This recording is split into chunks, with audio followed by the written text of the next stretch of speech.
हर हर महादेव। नमस्कार। आज के विमर्श का विषय बड़ा ज्वलंत चल रहा है, उसको मैंने लिया है। मेरे पास कल एक मेरे परम मित्र का व्हाट्सएप आया, जिसमें उन्होंने एक चलचित्र का छोटा सा अंश मुझे भेजा था, जिसमें नायिका को श्रीमद् वाल्मीकि रामायण के एक श्लोक का उदाहरण देते हुए ये सिद्ध करने का प्रयास करता है कि भारतीय प्राचीन परंपरा में मांसाहार हमारे आदर्श पुरुष और स्त्रियां भी क्या करते थे, जैसे श्री राम। उसने एक श्लोक का उच्चारण भी किया उसके अंदर। वो शायद दक्षिण भारत की कोई मूवी है, मलयालम में आई है, हिंदी में डब, मैंने हिंदी में डब्ड उसका वो छोटा सा अंश देखा। उसके बाद पिछले कुछ दिनों से ये भी चल रहा है कि भगवान राम क्षत्रिय वर्ण के हैं, भगवान को वर्णों में बांटा गया तो वो मांसाहार करते। तो ये सब देख के मन थोड़ा विचलित हुआ। अपने बड़ों से, अपने गुरुओं से जो मैंने ज्ञान प्राप्त करा, पुस्तकों का अध्ययन करा, ये श्रीमद् वाल्मीकि रामायण जिसका संदर्भ ये लोग ले रहे हैं, इसको भी मैंने यथा बुद्धि अनुसार पढ़ा। तो कई बार पढ़ा है, कल रात को फिर पढ़ा कि कहीं कुछ भ्रम तो नहीं है। तो विमर्श को आगे बढ़ाते हुए मैं आपको ये कहना चाहता हूं कि जो व्यक्ति अधिकारी होता है किसी चीज का, वही उसी चीज की व्याख्या करने के योग्य है। अर्थात योग्य व्यक्ति से हमें व्याख्या करानी चाहिए। जैसे अगर हमारी तबीयत ठीक नहीं है तो हम चिकित्सक के पास जाएंगे। घरेलू चिकित्सक अगर बनेंगे तो हम उस बीमारी को बढ़ा भी सकते हैं। ऐसी अगर हमें भवन का निर्माण करना है तो हम वास्तुकार के पास जाएंगे। स्वयं बनाने का प्रयास करेंगे तो भवन बिगड़ भी सकता है। ऐसे ही आज के समय में मुझे ये लगता है कि हिंदू धर्म ग्रंथों की व्याख्या आजकल हर कोई कर रहा है। हिंदू धर्म ग्रंथों का व्याख्याकार आजकल हर कोई बना हुआ है। एक तरफ तो ये व्यक्ति सब कहते हैं कि हम इन सब चीजों को काल्पनिक मानते हैं, फिर दूसरी तरफ ये व्यक्ति उन्हीं जो इनके अनुसार काल्पनिक है, जब इनके अनुसार वो चीज काल्पनिक है तो उसकी फिर व्याख्या क्यों करते हैं? फिर अपनी मति अनुसार उसकी व्याख्या करते हैं, अर्थ का अनर्थ करते हैं। मैं आपको एक पंक्ति देता हूं, देखिए आप। कमरे में बच्चे को बंद रखा जाता है, ठीक है। अब दूसरी पंक्ति है, कमरे में बच्चे को बंदर खा जाता है। कुछ अंतर आपको समझ आया? ये रा का अंतर है।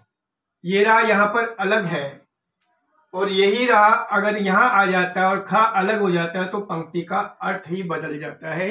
यही स्थिति हिंदू धार्मिक ग्रंथों की है। इस समय जो ये लोग व्याख्या करें, इनकी है, क्षमा कीजिए, ग्रंथों की नहीं, इनकी है। ये एक शब्द को इधर से उधर कर देते हैं, व्याख्या का अनर्थ कर देते हैं। फिर से देखिए, कमरे में बच्चे को बंद रखा जाता है, कमरे में बच्चे को बंदर खा जाता है। अब हमारी जो संस्कृत भाषा है उसे देव भाषा ऐसे ही नहीं कहा गया। इसकी एक एक ध्वनि, एक एक मात्रा का विशेष अर्थ है। और वैदिक संस्कृत तो वैसे ही बड़ी क्लिष्ट है, और वैदिक संस्कृत के व्याख्याकार इस समय बहुत कम हैं और ये लोग उसके व्याख्याकार बनते हैं। अब मैं आपको एक उदाहरण और देता हूं। ये षटकोण है।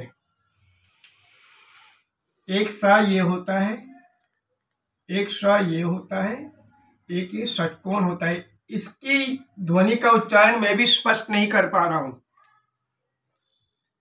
ये 3 तरह के सा हैं। इनका उच्चारण बड़ा क्लिष्ट है। वैदिक संस्कृत में इस सा को कहीं कहीं खा भी कहा जाता है। स्वस्ति न इंद्रो वृषभा, स्वस्ति न पूखा विश्ववेदा। तो ये सा कब खा बन जाएगा और कब सा ही रहेगा, इसके भी नियम है। तो जो भाषा इतनी वैज्ञानिक, इतनी क्लिष्ट है, तो उसकी व्याख्या तो जो उसके अधिकारी व्यक्ति हैं उनकी व्याख्या को पढ़ के हमें समझना चाहिए। हम पंचबली का बार बार वर्णन करते हैं अपने अनुष्ठानों में। जब श्राद्ध पक्ष आता है तो हम पंचबली निकालते हैं। आज के व्यक्ति को किसी को बोलिए बलि निकालनी है तो वो सोचेगा किसी पशु को मारना है। पंचबली का मतलब होता है गौ माता के लिए अन्न निकालना, पक्षियों के लिए अन्न अलग से निकालना, कुत्ते के लिए अन्न अलग से निकालना, देवताओं के लिए अन्न अलग से निकालना और चींटी के लिए अन्न अलग से निकालना। मतलब बलि का अर्थ हो गया अन्न निकालना। जब हम कोई यज्ञ करते हैं तो दिक्पालों को बलि दी जाती है। और वो दिक्पालों को बलि देने का मतलब ये थोड़ी कि किसी पशु को मार के बलि दी जा रही है, नहीं। वह एक पीपल के पत्ते पर दीपक जला के कुछ अन्न वहां रखा जाता है, तो ये बलि का अर्थ हुआ। आप और आगे आइए।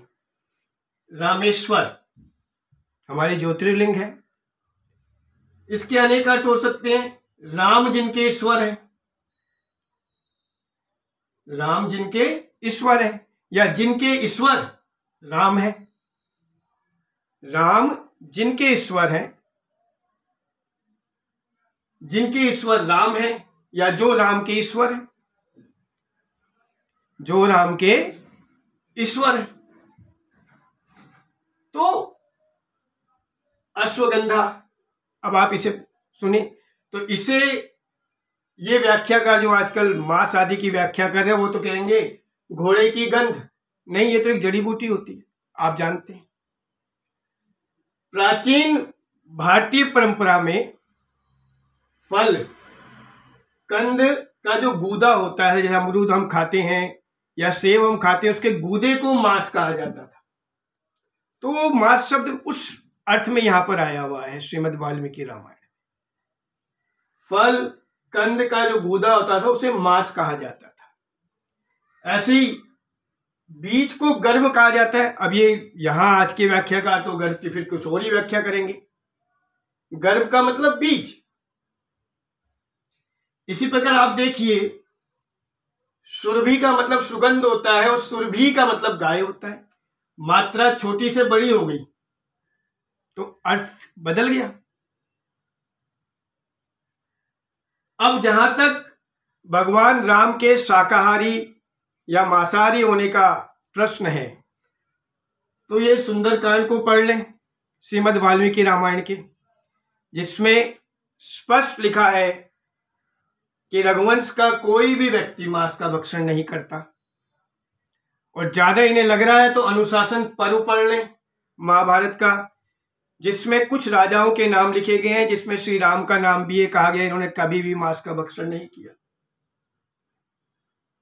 तो आप ये सब देखकर मेरे कहने का तात्पर्य यही है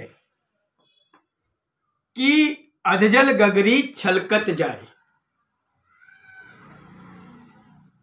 जो little knowledge is a dangerous thing.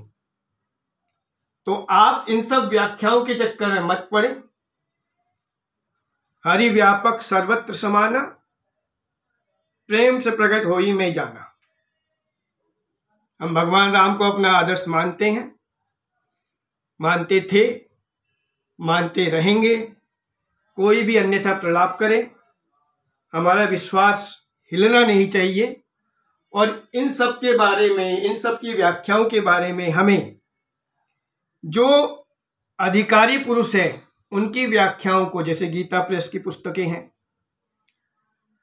और भी सनातन धर्म के प्रकाशक हैं उनकी पुस्तकें हैं, उनका हमें अध्ययन करना चाहिए और अपने विश्वास पर अडिग रहना चाहिए। अपना विश्वास अडिग रहेगा तो विश्वास फलदायकम, और विश्वास ही फल को देता है। बेकार के कुतर्कों में हमें पढ़ने की कोई भी आवश्यकता नहीं है। आज के विमर्श को हम यहीं पूर्ण करते हैं। हर हर महादेव।